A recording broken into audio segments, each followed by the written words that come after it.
I've got big news for you, Shepard. Captain Anderson is stepping down as commanding officer of the Normandy. The ship is yours now. She's quick and quiet, and you know the crew. Perfect ship for a Spectre. Treat her well, Commander. This isn't right. The Normandy belongs to you. You needed your own ship. A Spectre can't answer to anyone but the Council. And it's time for me to step down. Come clean with me, Captain. You owe me that much.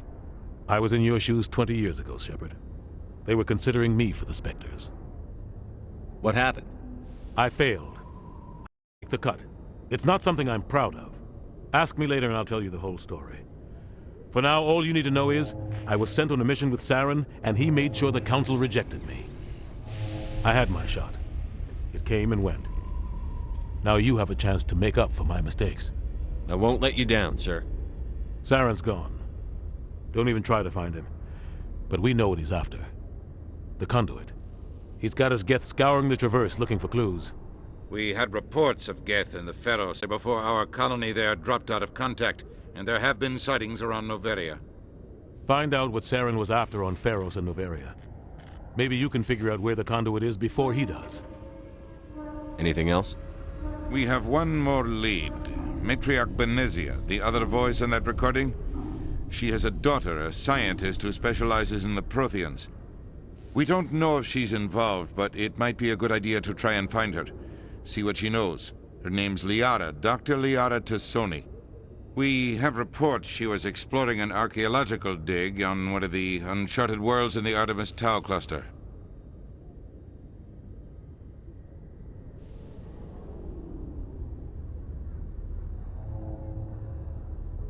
Sounds like we should head for the Artemis Tau cluster. It's your decision, Commander. You're a Spectre now. You don't answer to us. But your actions still reflect on humanity as a whole. You make a mess and I get stuck cleaning it up. I'll try not to make things any harder on you, Ambassador. Glad to hear it, Commander. Remember, you were a human long before you were a Spectre. I have a meeting to get to. Captain Anderson can answer any questions you might have.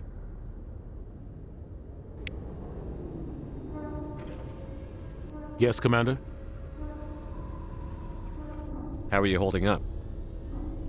Honestly, this isn't how I pictured my career coming to an end. Pushing papers really isn't my thing. But you're the one who can stop Saren. I believe in you, Shepard. If that means I have to step aside, so be it. Any extra intel you can give me on our colony at Feros? The entire planet used to be one giant Prothean city. Mostly ruins now. But some of the infrastructure is still intact. The colony tried to build on what the Protheans left behind. We lost all contact with them when the Geth attacked. What do you know about the Artemis Tau cluster? Not much. I've never been there myself. A handful of systems with a few small, uncharted worlds, but no real colonies. Might not be easy finding Dr. Tassoni out there. My advice is to look for the world with the Prothean ruins. What can you tell me about Noveria? Noveria's trouble. Always has been. The whole planet's basically a center for corporations to conduct illegal research. Watch your back there, Shepard. Spectres are about the only form of Citadel authority Noveria respects. But they aren't popular. I want to know the truth about you and Saren. I want to know about the mission you were on together all those years ago. We had intel on a rogue scientist being funded by Batarian interests. He was trying to set up a facility to develop illegal AI technology out in the Verge. Alliance intel had done all the work, but the Council wanted a Spectre involved. We compromised. I was assigned to help Saren in his investigation. We tracked the scientist to a refining facility on Kamala. He was hidden away somewhere inside, protected by an army of Batarian mercenaries. The plan was simple. Sneak into the plant, capture the scientist, out. Quick, quiet, and a minimum of bloodshed. I'm guessing things didn't go as planned. Saren and I split up to cover more ground. Then about halfway through the mission, there was a massive explosion in the refinery core. Officially, it was ruled an accident, but I think Saren detonated it on purpose to draw off the enemy guards. Sounds like overkill to me. The explosion tore the refinery to shreds. The whole place was on fire. Black chemical clouds poured out into the atmosphere. Nobody inside survived. There was a camp for the workers and their families nearby. Between the fires and the toxic fumes, the final death count was over 500. Mostly civilians. Saren didn't care. The target was eliminated, mission accomplished. And I ended up taking the blame. That ended all talk of me joining the Spectres. Saren caused the explosion. How'd he pin it on you? In his report, Saren accused me of blowing his cover. He said it was my fault the guards were ready for us. He claimed that's why it turned into a massacre. Saren's report was all the proof the Council needed to kill my chances of becoming a Spectre. Don't blame yourself, Captain. I don't. I blame Saren. I think he wanted things to go bad. He was looking for an excuse to blow that refinery. Maybe he just likes the violence. Maybe he was just trying to make me look bad to keep humans out of the Spectres. If so, he pulled it off. Why'd you let him get away with it? Who do you think the Council was going to listen to? Me? Or their best agent? I had a bad feeling about him right from the start. I should have been more careful. Maybe I could have stopped things before they got out of hand. The only thing I care about is stopping Saren. You're right, Commander. It's no good living in the past. I should go. I'll be here if you need anything.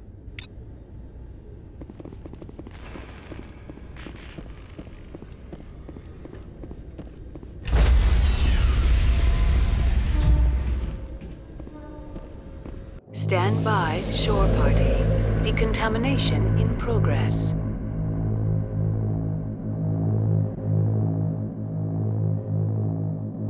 Decontamination in progress.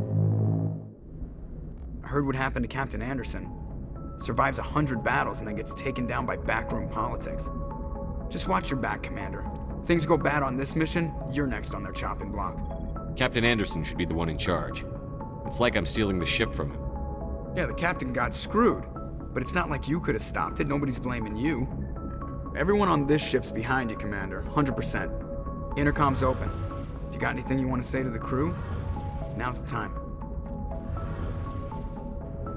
This is Commander Shepard speaking. We have our orders. Find Saren before he finds the conduit. I won't lie to you, crew. This mission isn't going to be easy. For too long, our species has stood apart from the others. Now it's time for us to step up and do our part for the rest of the galaxy. Time to show them what humans are made of. Our enemy knows we're coming. When we go into the Traverse, Saren's followers will be waiting for us. But we'll be ready for them, too. Humanity needs to do this. Not just for our own sake, but for the sake of every other species in Citadel space. Saren must be stopped. And I promise you all, we will stop him. Well said, Commander. Captain will be proud. Fancy speeches won't stop Saren from finding the conduit. If we really want to make the captain proud, we better get this bird in the air. Yes, sir. Commander, something you need? How's the Normandy performing? Is she everything they said she'd be? She's the best ship in the fleet. If you've got a pilot who knows how to handle her. Balance isn't what you'd expect. Takes a while to get used to that oversized drive core we got stuffed in the back, and her power can sneak up on you if you're not careful. The Normandy's probably too much ship for your average Alliance pilot, Commander. Lucky for you, I'm anything but average. I like to know my crew. Mind if I ask you a few questions? I can see where this is going. You did a background check on me, didn't you? Well, I'll tell you the same thing I told the captain. You want me as your pilot. I'm not good. I'm not even great. I am the best damn helmsman in the Alliance fleet. Top of my class in flight school, I earned that. All those commendations in my file, I earned every single one. Those weren't given to me as charity for my disease. What are you talking about? Are you sick? You mean you didn't know? Oh, crap. Okay, I've got Vrolik syndrome, brittle bone disease. The bones in my legs never develop properly. They're basically hollow, too much force and they'll shatter. Even with crutches and my leg braces, it's hard to get around. One wrong step and crack! It's very dramatic, but I've learned to manage my condition, Commander. Put the Normandy in my hands and I'll make her dance for you. Just don't ask me to get up and dance unless, you like the sound of snapping shin bones. Why does everyone call you Joker? It's a lot shorter than saying Alliance Flight Lieutenant Jeff Moreau. Plus, I love to make little children laugh. You're dodging the question. Look, I didn't pick the name. One of the instructors in flight school used to bug me about never smiling. She started calling me Joker, and it stuck. Why didn't you ever smile? Hey, I worked my ass off in flight school, Commander. The world's not gonna hand you anything if you go around grinning like an idiot. By the end of the year, I was the best pilot in the academy, even better than the instructors, and everybody knew it. They'd all got their asses kicked by the sickly kid with the creaky little legs. One guess who was smiling at graduation? I have to go. All right, see ya.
Yes, Commander?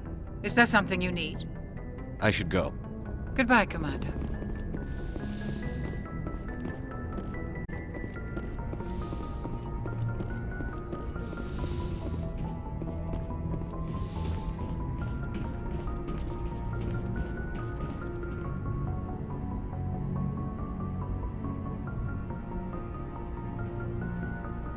Anything you need, Commander?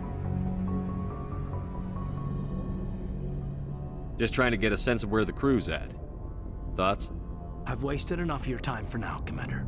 We'll have time for personal debriefings later. What's your opinion on the last mission? I don't see how we could have done things any better. At least not without getting to Eden Prime sooner. And we were on the scene faster than any other Alliance ship could have been. Talk another time, Lieutenant. Commander?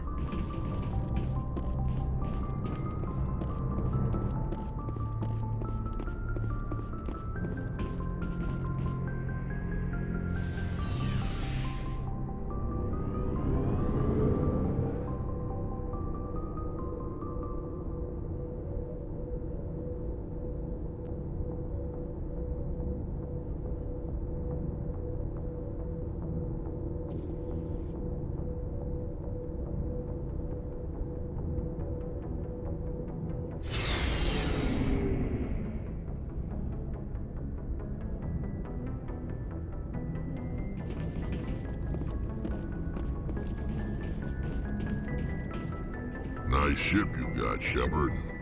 What can I do for you? What's your story, Rex? There's no story. Go ask the Quarian if you want stories.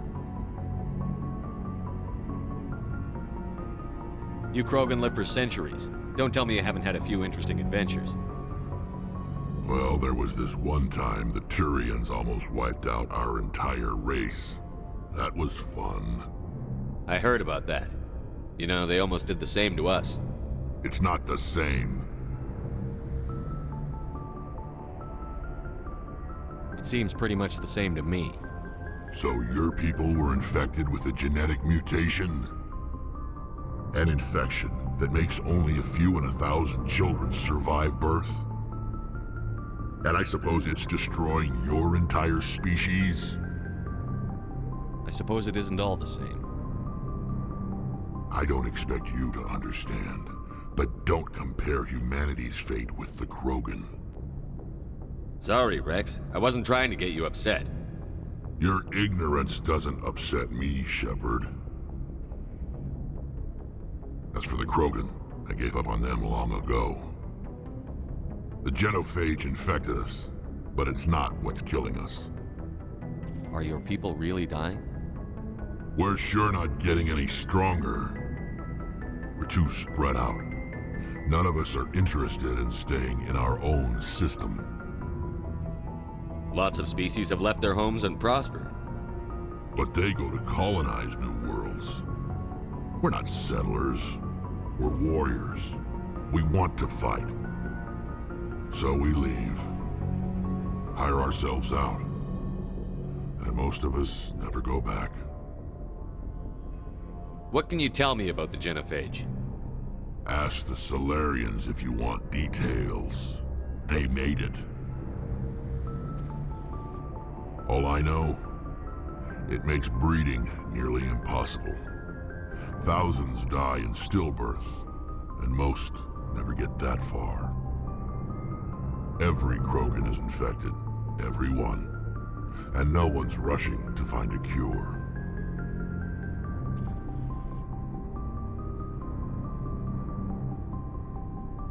Why don't the Krogan try to find a cure? When was the last time you saw a Krogan scientist? You ask a Krogan, would he rather find a cure for the Genophage or fight for credits? He'll choose fighting every time. It's just who we are, Shepard. I can't change that. Nobody can. So long, Rex. Shepard.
Commander? What's your opinion on the last mission? Kinda wish you'd got there sooner, Commander. No offense, I appreciate the rescue. I just wish...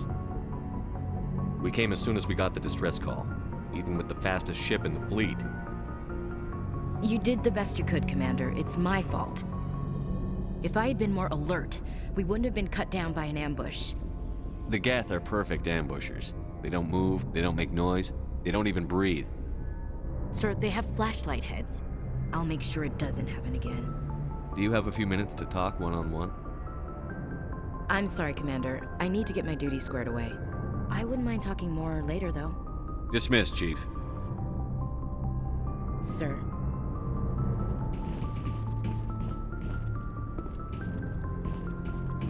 Thanks for bringing me on board, Commander.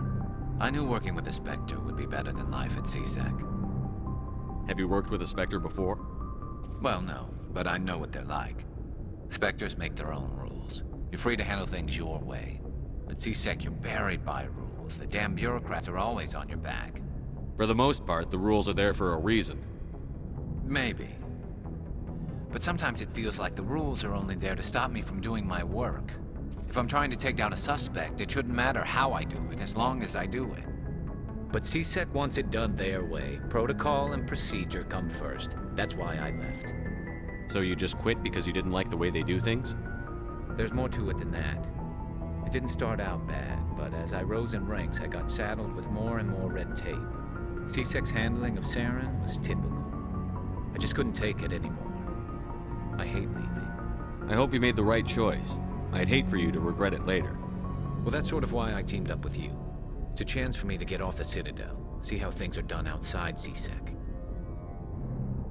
Either way, I plan to make the most of this. And without CSEC headquarters looking over my shoulder, well, maybe I can get the job done my way for a change. If getting the job done means endangering innocent people, then no. We get the job done right, not fast. Got it? I wasn't trying to. I understand, Commander.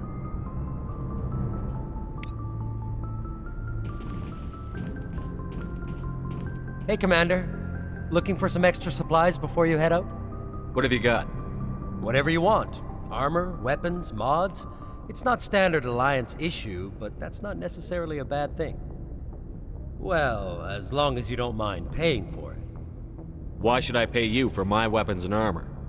My stuff doesn't come from the Alliance. I have to purchase it myself, and it's not cheap. Hell, the licenses alone have set me back more than I'd like. But no licenses, no goods. Without the goods, I'm out of a job. What are licenses? Why do you need them? Manufacturers sell licenses. Each license allows me to buy and sell a certain brand of products. I already have several basic ones, but you'll need to buy more if you want me to bring in different brands. Many of the best licenses are hard to get, but they're well worth the cost if you can find them. What do the different manufacturers offer? There are too many for me to keep track of, but each license will explain what it's good for. Let's see what you've got. You bet, Commander.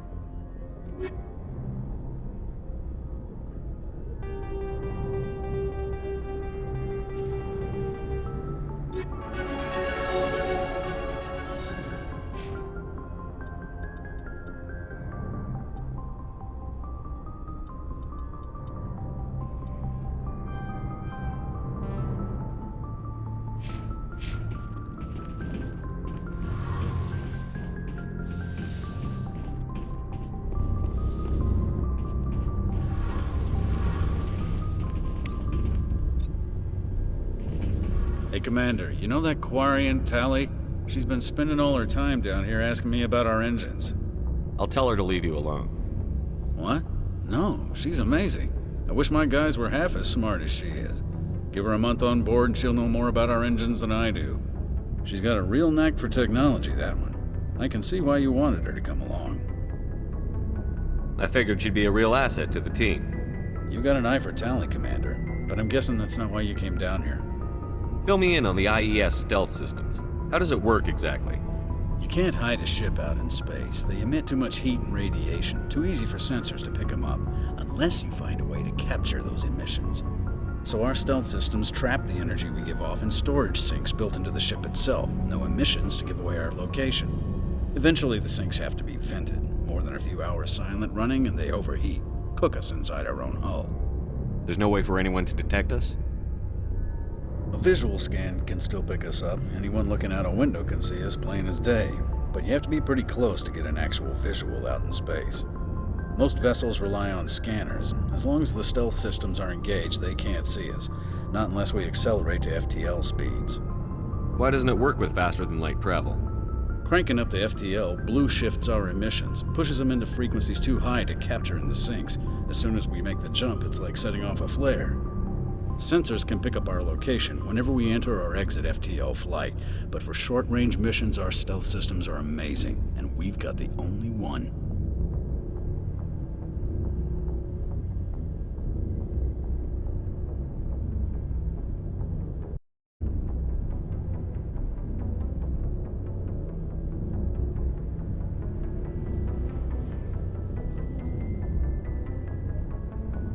Where else have you served, Adams?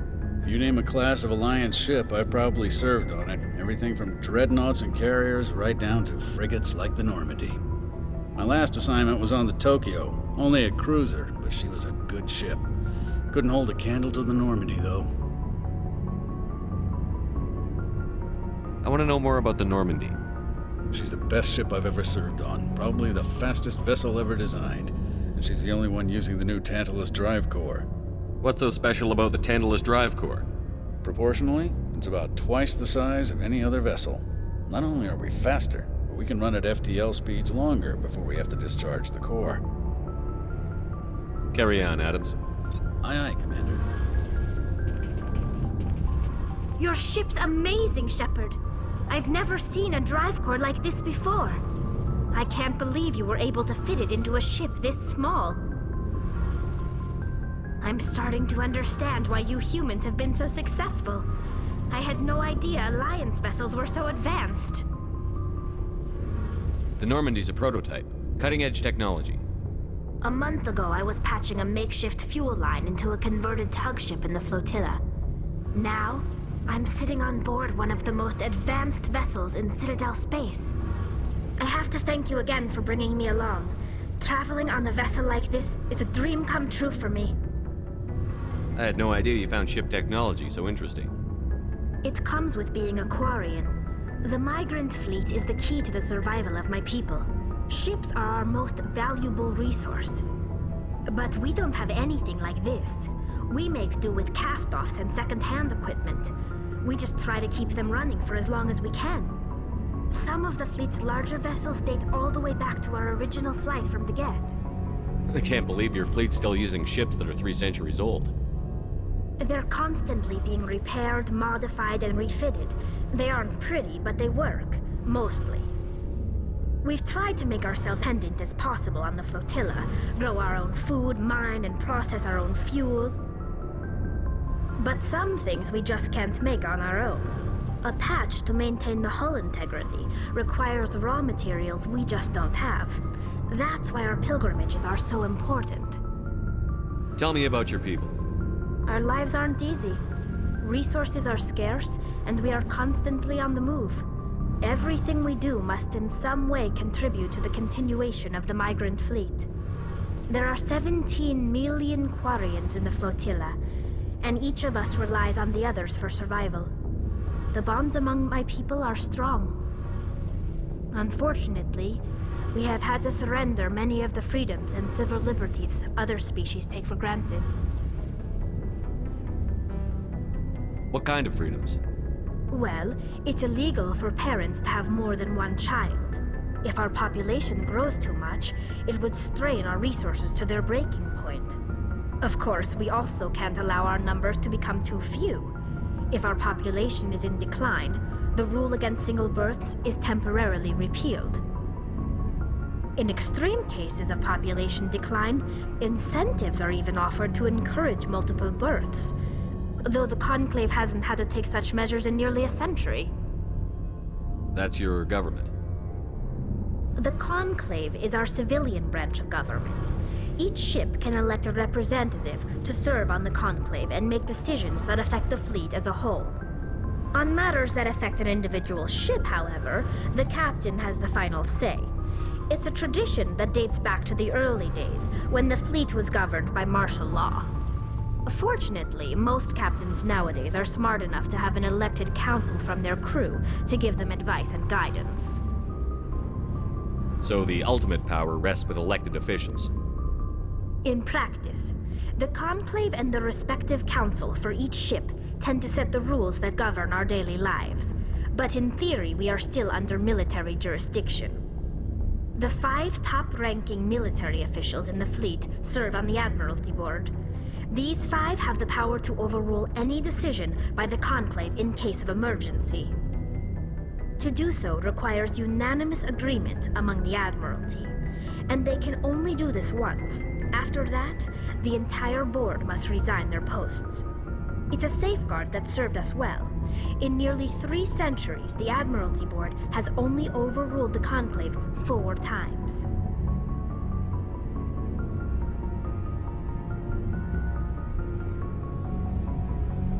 I want to know more about the Geth. I doubt I can tell you anything you don't already know. It's been almost 3 centuries since they drove my people into exile. All I know is the story of their origins, what they were when we created them, and how they turned on us. Interesting. The Geth were originally created to serve as an automated manual labor force. Initially, their intelligence was as limited as any VI. Over time, we made small modifications to their programming to allow them to perform more varied and complex tasks, bringing them closer and closer to true AI status.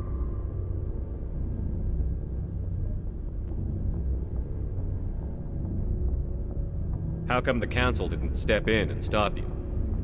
This wasn't true AI research. We may have been skirting the bounds of the law, but we never did anything that was actually illegal.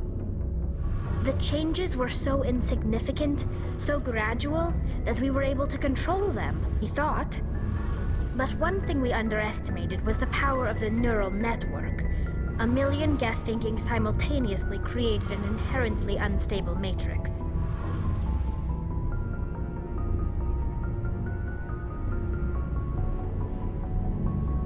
So, the Geth share brain power?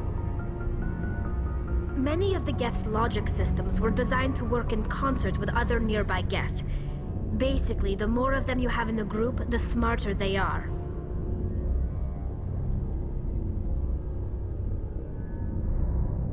So there's some sort of group consciousness? No, nothing like that. They cannot share sensory data or information. Their programming cannot handle that much simultaneous input. Each Geth maintains an individual awareness and identity. The neural network only operates on a process-based level. It's basically the synthetic equivalent of a subconscious. But when they're in close proximity, they can coordinate low-level functional processes, freeing up more capacity for original or independent thought. What made them rebel? As we built more and more Geth, their effective intelligence became more sophisticated, more abstract. One day, a Geth began to ask its Quarian overseer questions about the nature of its existence. Am I alive? Why am I here? What is my purpose? As you can imagine, this caused a near panic among my people.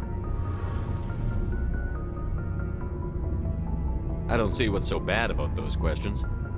The Geth were created to engage in mundane, repetitive, or dangerous manual labor.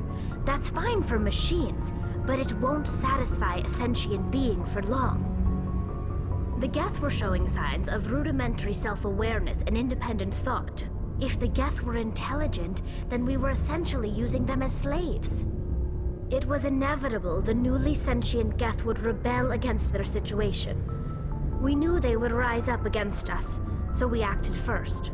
A general order went out across all Quarian-controlled systems to permanently deactivate all Geth. The Geth responded to this order violently.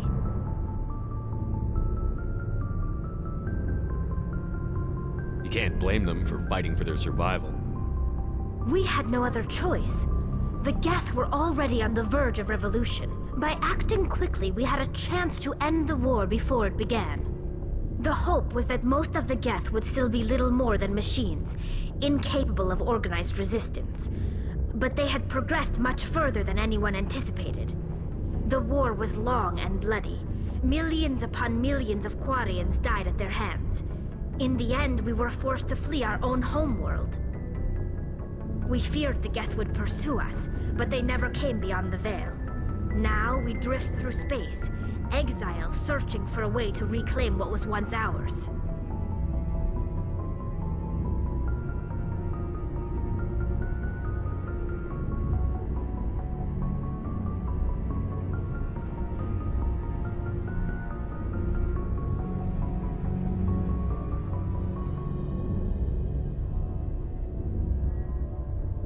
It's hard to feel sorry for you. Your ancestors tried to wipe out another species. We made a mistake when we created the Geth in the first place. But we did not make a mistake when we went to war against them. If we had not acted, they would have wiped us out. They're a synthetic life form. They have no use for organics. None. Why do you think they cut themselves off from the rest of the galaxy? Why do you think they've killed every organic being who's ever tried to contact them? They didn't kill Saren. What does that tell you? The Geth are not innocent victims in all this. They're the enemy. They want to destroy us. Not just the Quarians. All organic life. That's why they've joined up with Saren. And that's why we have to stop him. I want to know more about the pilgrimage. When my people reach maturity, we leave our birth ships and seek acceptance with a new crew. It's necessary to maintain genetic diversity among the fleet. But no ship wants to accept someone who will be a burden on them. So, to prove our worth, we embark on a pilgrimage. We set out alone, leaving the flotilla and our families behind us. We only return once we have found something of value we can bring back to the fleet. This is presented as a gift to the captain of the respective ship we wish to join. If the gift is accepted, we are welcomed into the crew.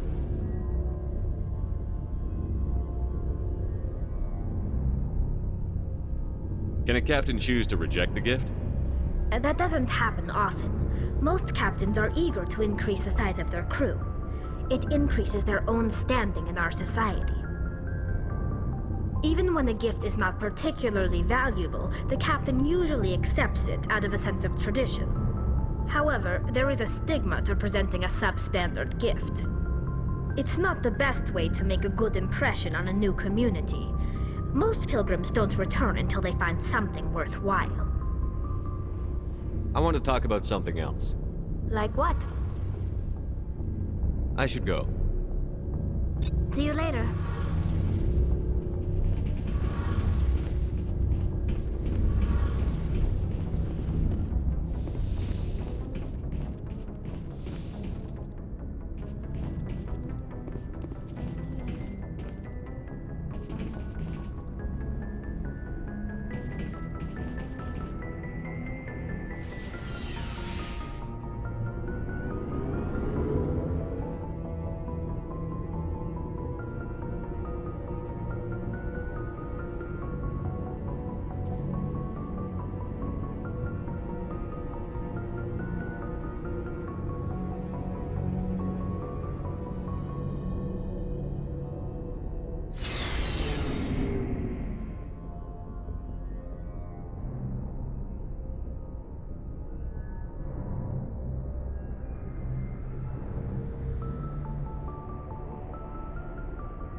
If anyone has to take over for Captain Anderson, I'm glad it's you. I'm not sure about having non-humans on our ship, though. We're all on the same team here, Presley. With all due respect, sir, that's what they said about Nihilus. Look how that turned out. I'm in charge here, Presley. I decide if we have non-humans on this vessel. Yes, sir. Understood, sir. Speak freely, Presley. I want to know if you have a problem with non-humans. It's not that, Commander. Humanity has always handled its own problems. Saren attacked one of our colonies. We should be the ones to stop him. We don't need their help. Some people think asking for help is a sign of weakness. That's just being stupid and stubborn. No matter how strong you are, allies can make you stronger. I guess so. Maybe I'm just stuck in the old ways of thinking. But don't worry, Commander, this won't be a problem. How did you end up assigned to the Normandy? I signed up with the Alliance as a navigator right out of school, following in my grandfather's footsteps, I guess. My first posting was on the Agincourt. We were at Elysium during the Skillian Blitz. A massive fleet of alien raiders hit the colony, trying to wipe it out. They had the numbers, but their ships were no match for an Alliance frigate. It was a slaughter. We couldn't even keep track of how many ships they lost. How'd you end up on the Normandy? I got my officer's commission after Elysium. Must have made an impression on the right people. Captain asked for me when he was picking his crew. Carry on, Presley. Yes, sir.